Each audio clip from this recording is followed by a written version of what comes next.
Hey, So great. what are we talking about? We're talking about biking, talking about Brotherhood of Outlaws.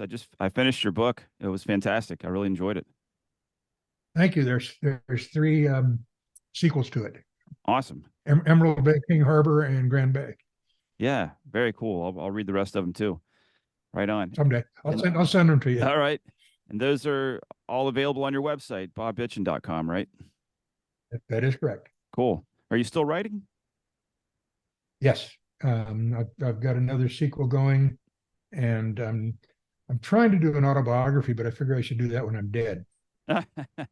You got more story And coming I'm up. only 80 now. Yeah, there's a whole bunch Yeah, of things that are yeah, still oh to yeah. happen. Yeah. Well, what I'm doing now is I've gone from two wheels to three wheels. Three. Um, All right. yeah, I'm riding a Harley Tri-Glide. Cool. How do you like Um, that? I'm getting used to it, but I mean, I love two wheels. There's 65 years I spent riding, Yeah. um, and I loved them. But I turned 80 in March, and I just had my hip replaced. And my last bike, we had a fire up here about 3 years ago, and I lost my bikes and everything. But I got a new one. I got a back in 2021, and it was a Heritage Softail, Mm-hmm. and it was pretty nice. But I dropped it three times, and I've never dropped a bike before, Oh yeah. and it was when I was coming to a stop because of my leg. All right. So I decided, okay, I'm going to stop riding. No, that ain't going to happen. I can't stop riding. I've been riding all my life. Yeah. So I tried a trike, and I'll tell you the big difference between a trike and a two wheeler. On a two wheeler, when you go into a turn, you're you're being pushed into your seat as you're in the turn. Yeah. On a trike, you're being thrown off the seat. Aha. Yeah. On a trike, it doesn't, it doesn't push Yeah. you into the seat with inertia. Yep. It tries to throw you off the bike with inertia. And if you hold on, the bike can flip. A two wheeler can't.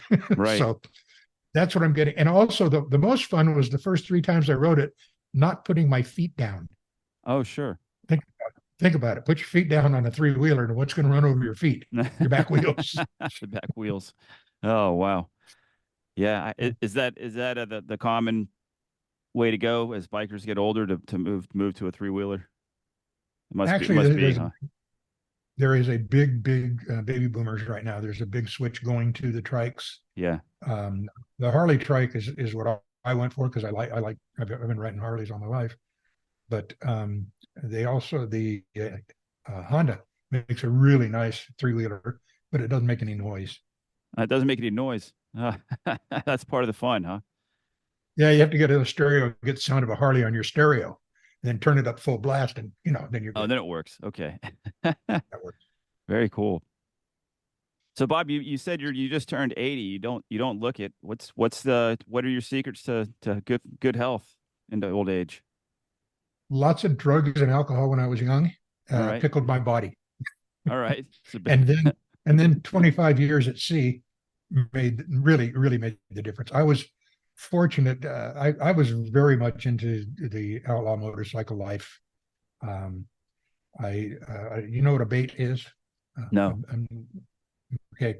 In 1973, we organized all the outlaw motorcycle clubs in the United States. An organization called ABATE, a Brotherhood Against Totalitarian Enactments, or a bunch of asshole totally inebriated is the way I looked at it. But um, and so I was the head of ABATE of California. I started ABATE of California. I had a little newspaper then called Biker News, and it was distributed by the outlaw bike clubs around the country. I would print them up. They were tabloids, and I would ship them to the clubhouses. They would take them to the bike shops and put them there, and they were free. So that was my first publishing after I left Evil Knievel, 1974. And in this, while we were doing this, we realized that there was this federal law that they were trying to pass, a federal helmet regulation. Joan Claybrook was head of the NTSB back then, and she was fighting to get a federal helmet law. At the time, California and Illinois did not have a helmet law. All the rest of the states did. And the reason California and Illinois didn't pay because they actually paid more money into the NTSB than they got out of it because they had more licensed vehicles. So they couldn't blackmail what they were trying to do is they were trying to say, if your state doesn't have a helmet law, then we will not give you your highway safety funds. Mm-hmm. So only two states stayed out, California and Illinois. Okay. Then in 1986, that's where we stood. 1979, we had the biggest helmet law protest ever. And it was done by Abate National, which was Abate of California, Abate of New York, Abate of Washington, there were like 30 chapters of Abate all over the United States. We had 350,000 outlaws ride on their federal buildings that particular day, June 29th, 1979. That's what the book you read was about, Brotherhood of Outlaws. Yeah. But it was written as fiction. It had to be written as fiction because we broke one or two laws, and if I'd have written it as, Yeah. I could be in jail right now, so I don't want to be in jail right now. Of course, at 80, I think I'm safe. I'm not going to be their sex symbol, but Right. Yeah. Well, I noticed the main character's name is sort of a misspelled version of your name. Yeah, Trebor was my nickname. Treb was my nickname when I was a kid. Okay. Right. Yeah. And how did you get the nickname Bob Bitchin? That was really funny. Back in the 70s, I worked out at Gold's Gym when there was only one Gold's Gym. It was in Santa Monica. And so did Tommy Chong. And I knew Tommy. He knew me. We used to get high outside the gym. And one day he came to me, and my club name was Bob Bitchin. So it was on the back of my cutoff. And he said, I'm going to do an album. It's going to be our first one. And we're doing this thing, Let's Make a Dope Deal. And your name would be perfect for that. And I said, we use it. It's not really my name. It's my nickname for my club. And he said, so I can use it? I said, yeah, absolutely. It's not trademarked, copyrighted. It is now, but it wasn't then. And I figured what could hurt? Nobody's going to listen to a silly comedy album. And thus was born Cheech and Chong, and thus was born Bob Bitchin. Because it did get big, and I couldn't stop using it. I mean, the first copy of Brotherhood of Outlaws was written under Robert Lipkin, AKA Bob Bitchin. But then after a while, it just had to be changed. And I legally changed I have a legal title to the name Bob Bitchin. Oh, cool. Right on. So which song did Cheech and Chong use your name in? It wasn't a song. It was Let's Make a Dope Deal. And here we are with our first contestant, Bob Bitchin. Oh, okay, gosh. Bob, what is your name? Starts with a B, ends with a B. Come on, Bob. That's how it went. It was very good. Oh, it my was God, very I funny. remember that. I remember it's that. Still on YouTube. It's still Yeah. I was, Yeah. I was a kid back then, but I remember, Cheech and Chong was wow, that was in the early 80s, right? Yeah. Yeah. Yeah, I was in, way too much fun. I Way was too just much the fun. age where I was starting to get into trouble back then. Yeah, I started earlier. Right. Yep. All right. So, tell me about your first motorcycle. Do you remember? Well, I was 15 and it was a moped. I hate to admit it, but it was a moped. I was 15 years old, and I rode it for a bit. And then in 1964, I bought a Honda 305 Scrambler, and my best friend had a Honda Dream. And we decided to ride from California to the Mardi Gras in 1964, just before they made the movie. What was it called? I'll never forget the movie. The one that changed motorcycling. Yeah, forever. I know what you're talking about. It's on the tip of my tongue, but I can't remember it either. Get your motor running. Yeah. Yeah. Anyway, at 80, my memory's not so good, but we did the trip about a year before they made that movie. And then when we got back, of course, I had to go to a proctologist to get the bike removed, but I started riding bigger bikes after that. And actually, I didn't get into Harleys until after I left Knievel. I started that little tabloid Biker News, and then I started doing one called FTW Publishing, which was an outlaw motorcycle publication. It was distributed by the Outlaws, and it was a tabloid. But then I got hired by High Torque Publishing and they made me the editor of Choppers and Big Bike. And that's when I really started getting into Harleys. And then while that was going on, that was from 1976 to 1980. We actually in 75, Laco Bob, who was the president of the Hells Angels Los Angeles, and I started the very first toy run. That was in 1973 or 4. And we had about 3,500 bikes that got together and rode from Griffith Park with toys on our bikes. And it was the first toy run that was ever held.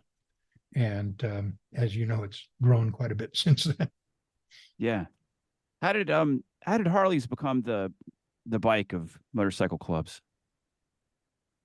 Because in the 60s, Harley was the American bike. I mean, there was Harley, Indians were in and out, but basically Harleys were the American bike. And you either rode a Harley. You got to remember, most of the outlaws, and I was dealing with the outlaws segment.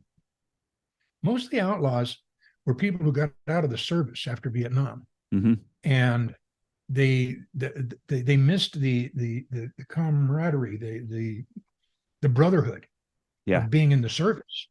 And when you come home from the service, were you in the service? No. Okay, I was in 61 through 63. And when you get out, you miss the family. You miss the brotherhood of your comrade in arms. Okay, so if you're riding, I got into riding motorcycles then, and that's a singular sport. It's one man on his bike riding.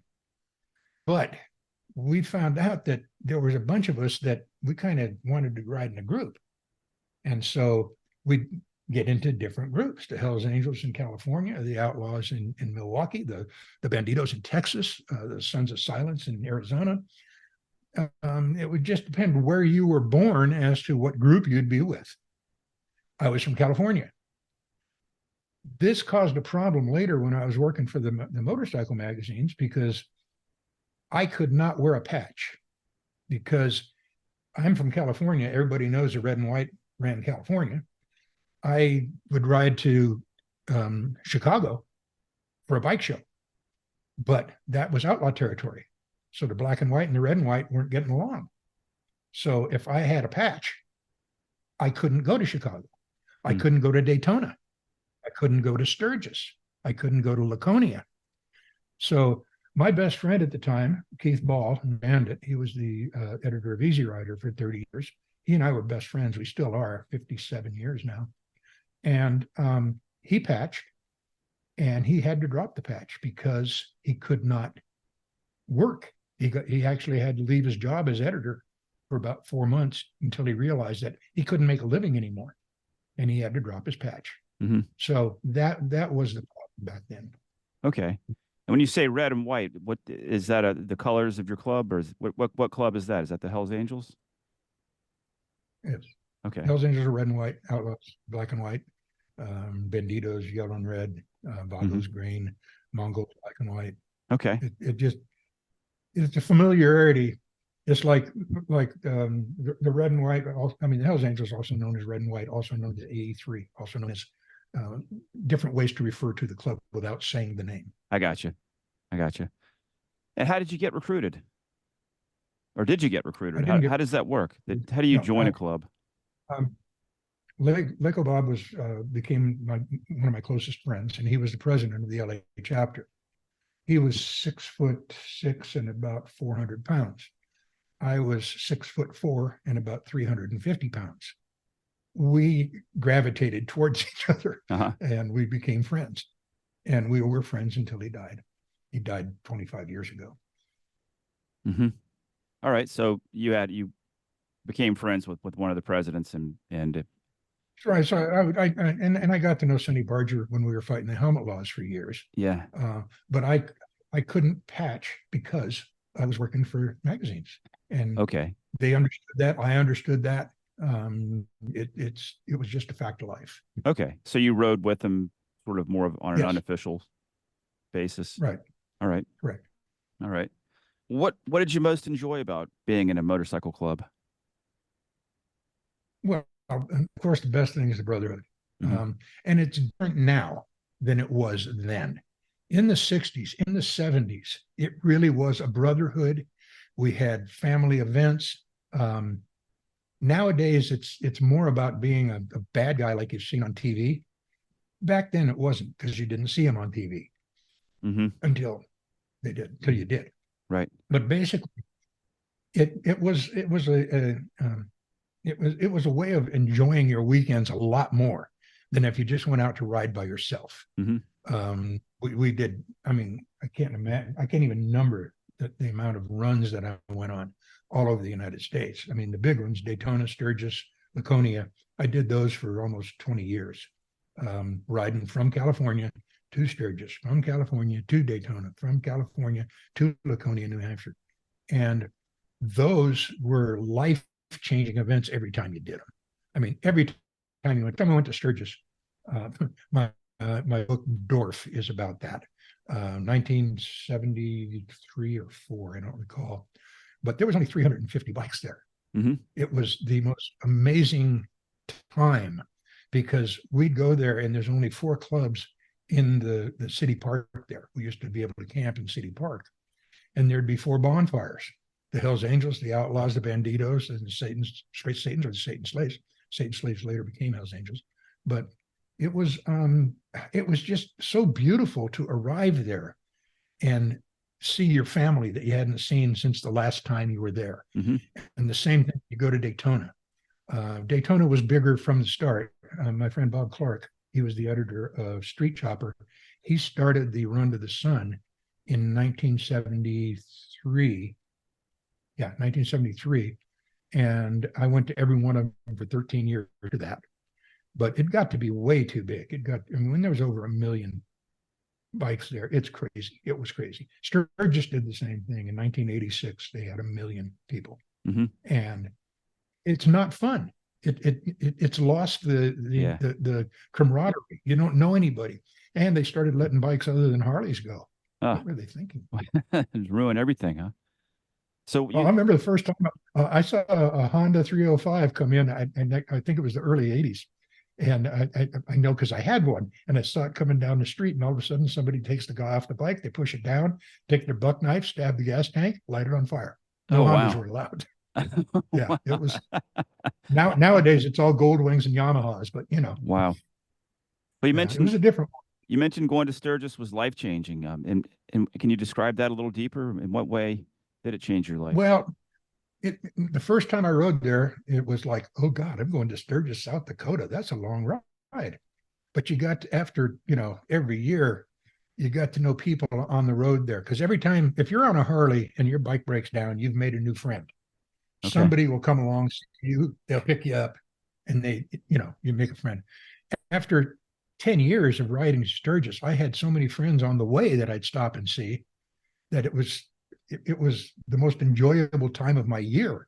Was the second week in April, or about halfway through the first week, get on my bike and just ride, and stop in Vegas and see a friend, stop in any so many places that I had in Wyoming, and it was the most enjoyable time of my life at that time. Wow, that sounds fun. It was. Were you actually my first book, DORF? Yep. My last book. It's the last one I wrote. I wrote it from memory of the first time I went there in 1973, and I wrote it when I was 78 years old. Oh wow! Because my best friend, who was the founder of the Nakawana Motorcycle Club in Hawaii, which is the Hells Angels affiliate there, after 40 years of riding there, he retired. And he moved onto my ranch. I live on 40 acres up in the Sierra Nevada mountains. And he moved up here with me and helped me build my house, because he was a custom builder in Hawaii, and I knew nothing about building houses. Yeah. And then he died here on the property of cancer. While he was dying, we would talk story. And the first time I told him about that story, he just cracked up. It was about a week and a half before he died. And he was laughing so hard he hurt himself. So I went back to my house, because he lived in a cabin on the property. I went back to my house and I wrote this book in one day. Oh, wow. Memory. DORF. I dedicated it to him, and I printed it out, and I gave him a copy, and he read it before he died. Wow. Where does the Yeah. title come from, DORF? It's about a we were riding in Long Beach. My editor's name was Degenerate Jim, and he and I were riding down the main road in Long Beach, and I saw this used bus lot, and I thought, wow, that would be so cool to take to Sturgis. So we went in there, and I bought a 34 passenger, really broken down old Ford bus, Mm-hmm. and it said Ford on the front. Well, we took the D and the F and switched them, so it said DORF. And then we painted it black, and then we put Virgins Converted on the bumper. Don't laugh, your daughter could be here in the back bumper. 666 69 13, all brightly emblazoned on this flat black van that would have scared people driving down the street. And we had more. So that's what my first book was about, was that trip to Sturgis on that boat. Very on cool. That Very cool. Yeah, and by the way, I like your backdrop. I like how you have your books back there. Well, yeah, and put somebody else's books. Yeah, no, I'm gonna. All I have is a pineapple back here, so I'm gonna. Oh, there you go. There's my latest novel. There you go. Good. I'm gonna start doing that from now on in my Zoom interviews. But Cool. my Well, yeah, my books out there. Always advertise. Always advertise. Yeah, no doubt. Yeah, you're obviously a writer and a businessman and a thinker. Were you always sort of one of the more intellectual of the bikers? I hate to use that term. When I was young, I was studious. I got all A's when I was in elementary school. When I got to high school, that kind of changed because I started causing lots of trouble. But I went after I got out of the Air Force. I went back to college. I went to USC for business administration, UCLA for bookkeeping and accounting, because my father was in business, and I figured I'd be going into his business. He was in the carpet business. I figured that's what I'd be doing. That lasted about 2 years, and then no more. Then I just started riding and having fun. Yep. And I had fun until 86 on motorcycles. In 86, I was lucky. And may sound weird, but in 86, I was so into drugs, violence. I hardly recognized myself from when I was young. And my best friend, Patrick, was on a boat. I'll make this quick. We'd flown to Tahiti because I owned a travel agency, and we got a trip to Tahiti to go to this place called Club Med, which was a singles club at the time. Now it's a family thing. But back then it was a singles club that you'd go to, and it was like a resort. Mm-hmm. So we went to the Club Med in Tahiti because we heard that there were so many Australian women going there and there weren't enough men for them. So we went there. They were right. We had a wonderful time for about a week. Then it was too expensive for me to stay there. But my partner got offered a job because he was kind of God's gift to women. And they hired him as a jogging instructor in Tahiti because they needed more guys there to entertain the women. Uh-huh. He ended up getting on a schooner. He met some guys, and they sailed to Hawaii, where he got on the Stone Witch, which was the flagship of Greenpeace. He sailed from there to San Francisco. Then they went to blockade Diablo Canyon when they were building the nuclear plant in California. And they were blockading it with, what's her name? Jane Fonda was on board. And they came and arrested her. And then they were going to seize the boat, but they got the boat out. And Patrick called me from Santa Barbara, and he said, we need $8,000 to get this boat out of the country for 3 months. And I said, can I go? I'd never been on a boat before in my life. And he said, you got $8,000? I said, I got $8,000. Let's go. They came down, picked me up. We stocked the boat. We left for 3 months to go to Guatemala. What that did to me, I didn't even think about it, but I couldn't get any drugs out there. I mean, I was doing a lot of cocaine. I used to carry a thing, and you'll see it. It was in my book, I think, Bitchin powder. It was 1/3 PCP, 1/3 cocaine, and 1/3 cannabinol. And I would carry that in my pocket in a vial. And when I was riding, and I could ride to New York nonstop, just stop for gas, So that was what was going on. Wow. It saved my life because for 3 months I was out at sea and I could not get any drugs. And I took my girlfriend with me, and she had just turned 18. I was 35. And we both quit. We're still friends now. God, how many years is that? I can't even believe it. But yeah, it saved my life going to sea. Wow. And it changed my life because I'd gone from one of the most violent drug infested lifestyles there was to the mellowest. I mean, Yeah. being out at sea is you can get high just waking up in the morning, getting a cup of coffee and walking out onto the deck and watching the sunrise over the equator. You don't need drugs on a boat. No, and it mellowed me out so much, but I still have all the memories and the whys of why I did what I did when I was younger.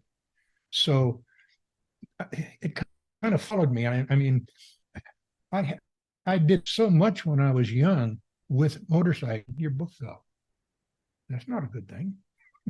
There we go. Wanted to be on the other side. Wait. Your microphone's hiding it. Yeah, the other side. I can't find the right spot for it. No, your head's right there. Oh, geez. A little bit farther. It's you know what the problem there is? You it's go. Backwards. My screen is backwards. There you go. This is where there you go. There we go. Okay. This is terrible. Oh, there it goes. All right. So anyway, yeah, it was just such a change of lifestyle, but it allowed me. First of all, I have been writing all my life. Yep. I never got out of the 10th grade before I went directly when I was 17. I quit the 10th grade and went into the service. Yep. And that was a life changer. It got me out of being a juvenile delinquent into being an adult delinquent as soon as I got out. Right. But it was I was writing at that time. I was writing stuff, but I was more in business than anything before I got into the motorcycles. Then all of a sudden, and I don't know how it happened. Yeah, I do. The editor of Custom Chopper, which was the biggest custom motorcycle magazine back in that time, in the early 70s. When I was working for Evel Knievel, I met the editor, and we became friends. And he was 60 something, and I was 20 something, but we became really good friends. And he got me to write a story for a new magazine that he was starting called Supercycle. And so I wrote a story for him. And from then on, I've been writing. I started writing for Supercycle until he sold that. Then I got hired as editor at which is funny, me being an editor. I mean, I quit school in the 10th grade. When I went back to school, it was business. I didn't take English classes or anything. So my education level was 10th grade. I don't write. I tell stories. I'm just a storyteller. And I can tell stories sitting at a bar, or I can tell stories sitting at a typewriter or a calculator. Mm-hmm. And that's what I do. I tell stories. Perfect. Well, you're a perfect podcast guest, storyteller, natural storyteller, working for both of us. I love it. Yeah. You know, sailing changed my life too. You know, I wasn't into as hard of drugs as you were, but there was a time when I wanted to quit smoking weed, and I did it on a sailing trip because I knew I wouldn't be able to get it, and I was going to be offshore for a while, and then now I'm totally clean, and my boat is like my sanctuary. But you're right, you don't need, and I still drink coffee. This is my last one, but and yeah, I probably don't need that either. But you don't need intoxicants out here. It's just such a wonderful life. It's so beautiful and intoxicating just to look around, like you said. Well, there's another big difference. The people, the people that are on boats are usually so mellow. They're so easy to get along with. Yeah. And you very seldom see disagreements on a dock. You very seldom see any kind of animosity because everybody is enjoying their life. Yeah. And we're all humbled by the ocean. I still enjoy getting out on my, I mean, that's why I had to get my trike. Yeah. I have to get in the wind. I have to. It's when you get frustrated, when you're going to get on your bike. I'm lucky where I live. If I turn left out of my driveway, there are no signals for 53 miles. Wow. And it goes to the top of Sierra Nevada. And up there is a little tiny lake called Bucks Lake, and it has one little marina. It has like 6 slips because it's snowed in all winter. And the bartender there is a retired HA. Oh, wow. And I ride up there. It takes 48 minutes for me to ride up there. And I sit there and I talk to Todd for, a half hour and have a beer and a burger, turn around. And by the time I get home, whatever was bothering me is no longer bothering me. Nice. That sounds fantastic. So, yeah. Hey, were you involved? I was lucky I got to. Yep. Go ahead. You sent me a picture last time we spoke that was from the set of Sons of Anarchy. What was your involvement in that? That was very funny. I was doing a seminar in Catalina Island about sailing, and we were on the beach there. I was sitting on a picnic table and I had about 30 people there for the seminar. And when I finished talking, somebody asked me, I had a TV show at that time. I had a show called Lattitudes and Attitude, and it was on for 5 years. And it was a lot of fun doing it. Somebody asked me, he says, so how's your radio or how's your TV show going? And I said, well, it's no Sons of Anarchy, because Sons of Anarchy was my favorite show. And the meeting was over, and I'm walking back across the beach to the bar. And this old guy walks up to me and he says, you like Sons of Anarchy? I said, yeah, it's my favorite show. He said, why? I said, because it's got so much reality and there's little things in there that most people don't know about outlaws. And he said, you want to be on it? I said, yeah. He said, I'm the producer. Oh, wow. And 2 weeks later, he called me and I got to be on it. Wow. I saw that. I think I saw every episode. What role did you play? I was the vice president of the Sons of Anarchy chapter in Belfast, Ireland. Yeah. When they kidnapped the kid. Yeah. And he came over to Ireland, and it was actually shot in North Hollywood, but sure.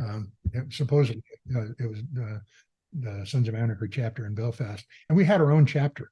We had 12 guys that were all just for that chapter. It was really kind of fun. Cool. Yeah, no, I remember those scenes that took place in Ireland. All right, so I'm curious, how realistic was the show? I mean, that's, I have no exposure to real bikers, but I saw that, so that's pretty much what's in my mind. How realistic is it? What's right? What's wrong? I think it's more realistic now than it was from the days that I rode. Mm-hmm. When I rode, it was not business. When I rode, it was camaraderie. Okay. Brotherhood. Yeah. That's what it was all about. Yeah. And the government kind of forced outlaws into being outlaws with the RICO Act, which was really funny. I don't know if you know about just from Sons of Anarchy. I remember they talked about the RICO Act on the show. Yeah. Yeah, it's actually what they're getting Trump on right now. Oh, wow. For the uprising. Anyway, we don't want to get into politics. But they arrested 22 members of the Hells Angels on the RICO Act, which is racketeering. Yep. And what it basically says is that if you conspire with another member of a club to do something illegal, and then any portion of the proceeds goes into that club or organization, then it's an outlaw organization, and anybody involved in that organization is liable. Oh, wow. And be arrested. Jeez. And so they went to court, and Melvin Belli at the time was the best lawyer in the world. I mean, he was known as that. The Hells Angels hired Melvin Belli. And so the state got up and they said, here's the deal. We have members of the Hells Angels that have been conspiring to distribute drugs, and part of the money goes into their membership funds, and therefore they're all outlaws. And they did the whole, here's why they're guilty. And then Melvin Belli got up and he looked at him and he said, yeah. He said, are you going to arrest the Pope when he comes to town? Oh. And like, what?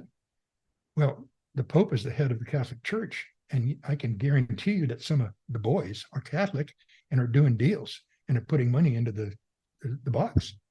So everybody in the Catholic Church should be arrested. This is before we knew they should be arrested for the kids. Yeah. Yeah. I was wondering where you're going with that. No, yeah. I get it. Well, anyway, and so the case was thrown out. Yeah. And as they walked out, they rearrested 3 members for the same thing, racketeering. Oh. And they had to go through a whole trial again because it was for a separate thing. And they were also acquitted.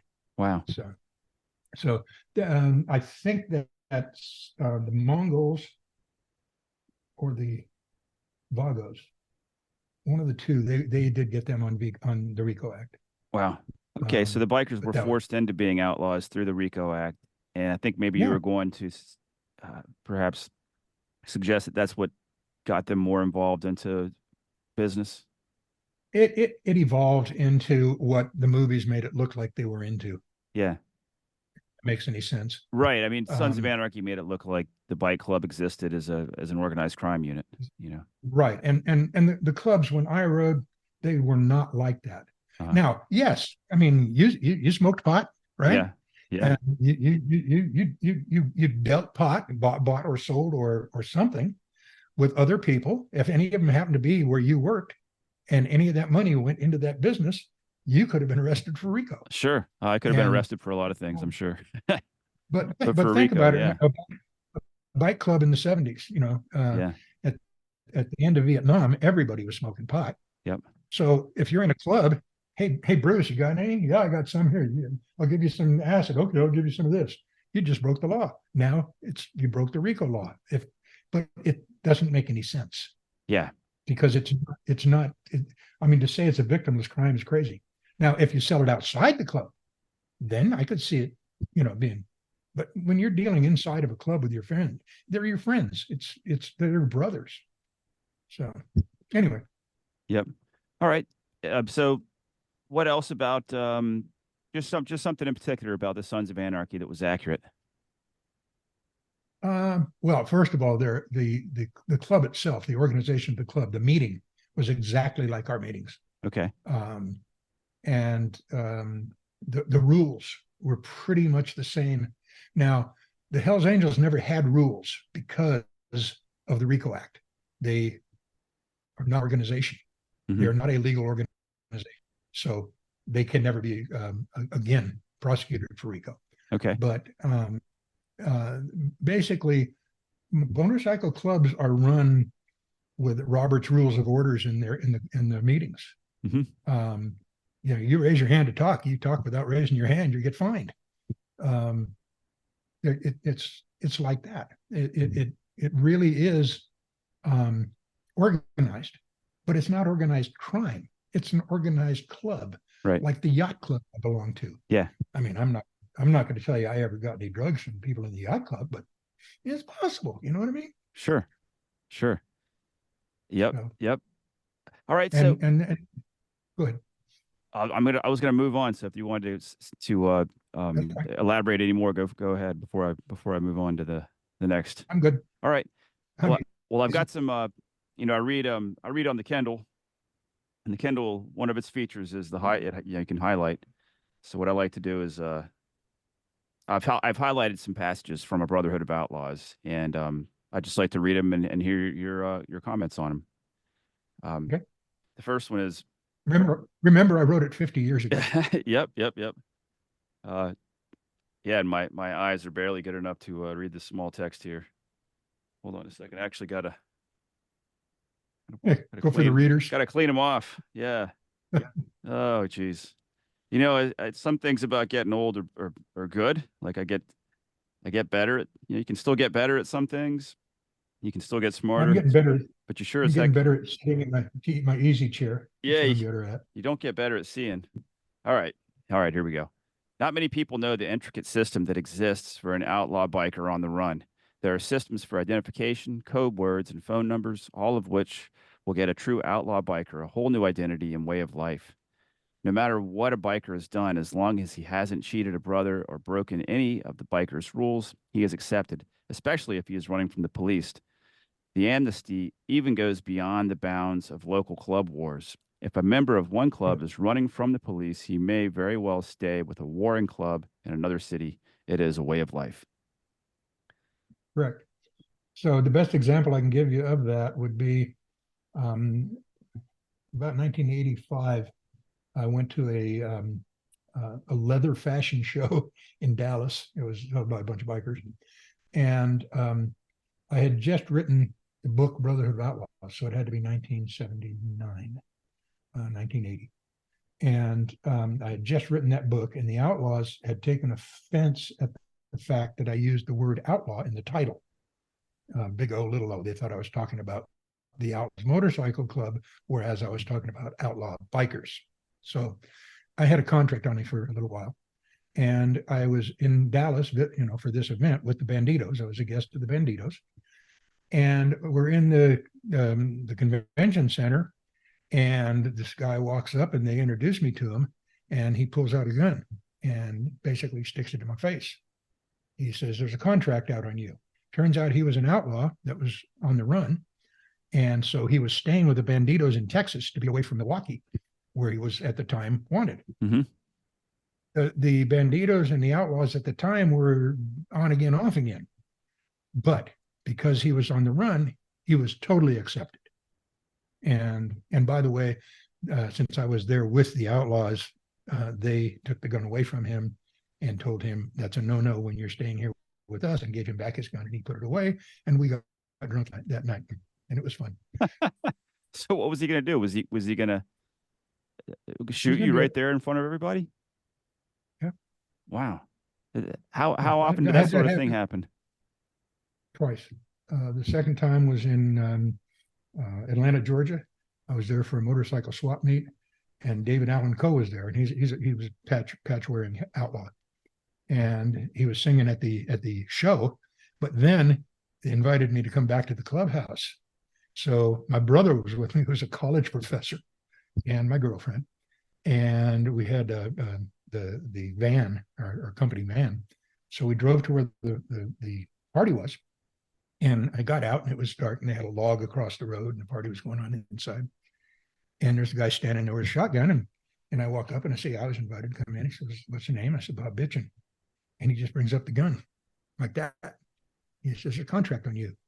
I said, "Well, I was invited here by Vulture." Vulture was the acting president at the time. The president was in prison. And so Vulture and I kind of cleared things up, but it hadn't filtered down. Wow. And so he's holding a shotgun on me. Now, there is a lot humorous thing to this. My girlfriend, who at the time was 17, is in the van with my brother, who's a college professor and knows less about bikers than dirt. And when he sees the gun come up, my brother's going to come out and save me. Yeah. And she's just holding him down. I mean, literally, she had to get on top of him to hold him down. Oh, wow. And sure enough, the guy calls over a member goes in, talks to the president calls Vulture, and Vulture says, "No, it's cool." And all was cool. Wow. So, and we decided not to go to the party. Kind of the damper had been put on it. Yeah. Yeah. Might I ask why you had a contract on your head? Because the Brotherhood of Outlaws, because the title of my book. Oh. Because I used Outlaws. Oh, you used the name Outlaws. There's a difference between Outlaws, big O, and Outlaws, little O. Yeah. But since it's the title, it was capitalized. Brotherhood of Outlaws. Yeah. Capitalized. He looked at it as we're talking about the Outlaws. Now, in the book, as you read, I used the names: the Hells Angels, Outlaws, Satan Slaves. But these were all real names. That part was not fiction. They worked with us on this Hemlock protest. Yeah. June 29th, 1979, 350,000 outlaws rode on the federal buildings. It was the most amazing thing in my life. Yeah. Did the shootout at the meeting in Los Angeles happen in real life, where the police were shooting at you? No. Okay, good. I'm glad they weren't snipers shooting at you guys like that. But I was running at the time from something. Yeah. Okay. All right. Good enough. All right. Here's another quote. Statute of limitations is gone. We're good. Yeah. Yeah. Good. I'm glad. All right. Here's another quote. This is talking about a character named Dave, who was an informant. Every once in a while, the cops would pick him up ostensibly for old warrants, and they would take him downtown to debrief him. He never had a whole lot to tell, just some of the internal happenings of the club, like some of the guns they were dealing in, and of course dope. So I'm curious how common was it for there to be informers in clubs? Back then, not very, but in the book you read about the Widowmakers. Yeah, I was going to ask you about them too. The Widowmakers was a real club. They Wow. were all law enforcement. They all looked more like hardcore bikers than any hardcore biker you ever saw. They were tatted up. They had the beards, the long hair, Yep. everything.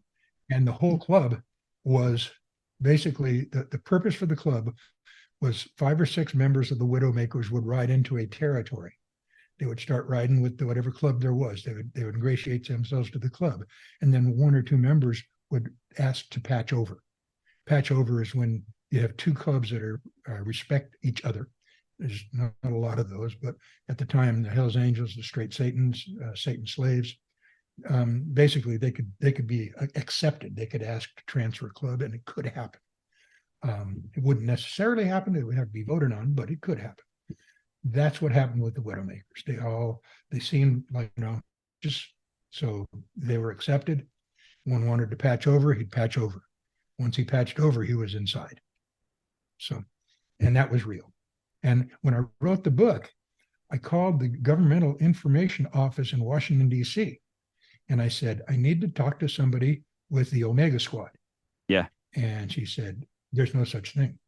Now, I know there was because a couple of members came to our club and wanted to make a deal with us. And they said, basically, we want you to tell us where you're going to be going, and we'll supply road guards for you. We'll supply a police car to drive you through the lights, to get you through the city, to get you through the thing. And we're sitting here thinking, yeah, you just want to know where we're going to be and when. Yeah. So, no, thank you. And they were members of the Omega Squad. The Omega Squad are the ones that formed the Widowmakers. The Omega Squad was a government organization. The Widowmakers was a undercover government organization. Yeah, it sounds awfully dangerous. It seems like eventually the Widowmakers would be found out and everybody would be exposed, and everybody that used to be a Widowmaker everybody would know who they were, and then they'd all, have contracts on their heads. Did that happen? They were all working undercover. Yeah. No. They never No, got to my knowledge. They never got To discovered. my knowledge. No. I mean, those of us on the inside knew there was something, but as you can tell by the way I wrote about it in my book, I knew what was going on. And since it's fiction, I could write about it. Right. All right. There's another quote. It was like bikers were the old knights of the round table. There was a code of chivalry, just like in the olden days, and all situations were covered by a code. Code was unwritten, but nonetheless it was there, and men lived and died by it. Yep. A lot of that was about old ladies. You never would hit on another member's old lady. You would never hit on another club's old lady. Old ladies were treated with respect, and that was part of the rules. There was a big difference between old ladies and turnouts. Turnouts were girls that just wanted to hang out with bikers and would do anything. But old lady, basically, they'd have a patch, and their patch did not have the territory. It just had the club name, and it did not have a patch in the center, and it would say property of. So, okay, property of Bob Bitchin, property of whoever. Oh, okay. And wow. If you're property of, then you have to be respected by all the clubs, by everybody. And that was a hardcore rule. There was other things too, like there was a member that was addicted to meth, and he stole from a brother that he was staying with. That's not acceptable. Yeah. You don't steal from brothers. You don't lie to brothers. You don't steal to brothers. It's the rules. Yeah. Yep. You didn't want to break those rules. I can only imagine. You mentioned that there was a lot of it sounded like there was a lot of violence going on. So I imagine you knew what to expect if you broke a rule. Yeah, that's why you didn't break the rules. Yeah, no doubt. All right. Can you describe a perfect day for a biker back in your day? You get up in the morning about noon. You take some of the cigarette butts off of the old pizza. You eat it. You drink the warm beer that's left, and then you go and you head to the clubhouse to see what's going on. And when you get to the clubhouse, you'll know what's going on. They're going over to the Sundowners to party. They're going over here to do this, or we're gonna take a ride to Gorman. That was one of the funniest things that ever happened, because it was in May and it was 80 degrees, beautiful day. We're going to go to Gorman, which is the top of a mountain, and it was 30 degrees there. Most of us didn't even have jackets, and we Oh, rode wow. up there. Yeah. So you Yikes. never know, what's coming, but there was always something going on that was fun. Yeah. And if not, the clubhouse was an old bar. I mean, the clubhouse used to be a bar. So in front is a bar with a pool table and everything. And in the back is where the owners used to live, and that's the clubhouse behind the bar. Hmm. So it was a pretty nice setup. You could go back there and relax. You knew there was only members back there. So you could, kick back. They had the Lagnaff room there if you have to be there at the right time. Lagnaff is, let's all get naked in. Never mind. All kinds of cool stuff That was happening. my dog. That was Yeah. my dog's name, Lagnaff. It- there's a Cajun word, lanyap, which is spelled with a G. That sounds must be similar. Uh, Yeah. anyway, what are some of the dangers of the biker's life? You mentioned last time we spoke that all your old buddies are dead. Um, yeah, what are some of the ways people go? What are some of the Well, dangers of the lifestyle?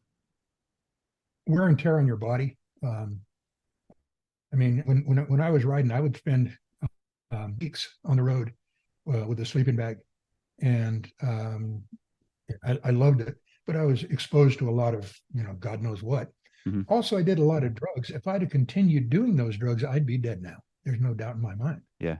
But I quit doing those drugs in 1986. Wow. I 86. still smoke Hmm. pot, see, weed. I see the weed behind you. Yes. Where I live is where they grow it. Sure. I do not grow it because I know what I look like, but every neighbor of mine, FBI, you hearing this? Every neighbor of mine is growing. Yeah. Hey, if you're gonna do one, that's the one to do, I think. Yeah, yeah. It doesn't hurt your suit too much. When it does, you start coughing, and you know you got to slow down. Yeah, You have a built-in indicator. that's true. Yeah. And now you can eat the cookies. You can eat the cookies. Yep. Eat the cookies. Yeah, because I need to sleep at night. So every night about 8 o'clock, my wife makes these really nice chocolate chip cookies with a little bit of pot in them. Yep. And 8 o'clock every night, I eat one. By 10 o'clock, I start to feel it. I go to bed. I can go to sleep. Yep. What did you do differently from the other bikers that made you into a successful businessman? I don't know. I mean, I've always when I enjoy something, I get really involved in it. When I got out of the service, I was really into to bodybuilding. I opened a gym. I owned a gym for about 10 years. Um, I like to travel. I started a travel agency. Hmm. I like to get high. I started a head shop. It's now the oldest head shop in California. Wow. Started it in 1973. It's still going in Hermosa Beach, California. My partner is still running it. I finally sold it to him 8 years ago. I sold the part. Um, but uh, I love business. I mean, I told you that when I went back to school, it was for business administration, it was for bookkeeping, it was for accounting, because I love business. I was raised in business. My dad was in business. He owned his own store. Um, I've always, I couldn't imagine working for somebody. The Yeah. last time I got a paycheck was from the service in 1963. Hmm. Yeah, I'm with I you on just that. always, I I've always done my own thing. yep. I've been self-employed for a long time, and I've And that's the difference. Okay. You and I have that in common. The fact that we don't want to work for somebody else. A right. lot of people want the security of working for somebody else. Yeah. Owning a business, you realize that's the worst thing in the world you can choose to do, because you can have months when you don't get paid. You can have months when you actually have to give money to the business. Yeah. If you work for a business, you get a paycheck. Yep. Working for a business is much easier. Yep. Absolutely. But I just enjoy. When I started the head shop, I loved it. When I started the travel agency, I loved it. When I started the gym, I loved it. I had a martial arts studio. I loved it. We used to sell martial arts equipment. I loved it. I love business. I still do. I just sold my magazine, going on 2 years now, and actually my non compete is up in 20 something days. Oh, wow. You got February 1st. is there some February competition 1st, I'm coming up? Well, I won't be a magazine because I think magazines right now are passe. Yeah. Nobody gets magazines anymore. Doing a print magazine right now would be very difficult. Yeah. My buddies at Easy Rider, Joe Teresi, who owned Paisano Publishing, which owned Easy Rider, bought my book, my magazine Biker, Yeah. bought my magazine Tattoo. He finally, 2 years ago, shut down his business. He didn't sell it. He just closed and stopped publishing Easy Rider, Tattoo, Biker, all of them. Yep. By the way, because it doesn't make sense. I think Easy Rider is the name of the movie we were looking for earlier, isn't it? Yes, it is. You're right. Yeah, come on, memory. Yeah. Well, yep. Yeah. I had to hear it to remember it, but there it is. Yeah. There it is.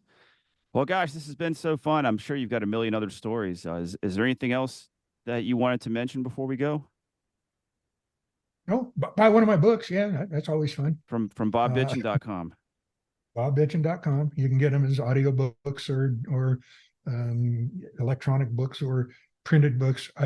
What happened was my house burnt down 3 years ago, and I had all my books in a warehouse up here, 15,000 books, because you used to publish that way. You used to never publish less than 5,000 copies. Yeah. Today, you publish 2 copies if you want to.